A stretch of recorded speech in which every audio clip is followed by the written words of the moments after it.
وہ قوم ترقی نہیں کر سکتی جو اپنی اولاد کی تعلیم سے زیادہ اس کی شادیوں پہ خرچ کر دیتی. بے شک. فضول خرچی ختم کرنا ہے. پتہ نہیں یہ برتھ ڈے کے نام پہ سیلیبریشنز ادھار لے کر لون لے کے برتھ ڈے کر رہے ہیں, فضول خرچی کر رہے ہیں. بامبے میں خاندان کے لوگ مل کر کہیں 25 کلومیٹر دور جا کے صرف رات میں ایک ڈنر کر کے آ رہے ہیں, 40,000 50,000 خرچ کر دے رہے ہیں, بے شک. جبکہ اس 40,000 50,000 سے 3 بچے جو ہے سال بھر پڑھ لیں گے.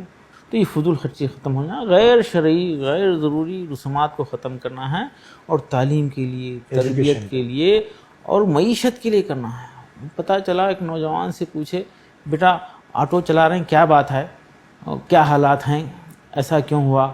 تو بتا رہا ہے کہ جب گریجویشن میں ایڈمیشن لے رہا تھا بڑی آپا کی شادی ہوئی تھی, پینشن کے پیسے ختم ہو گئے تھے ابا کے,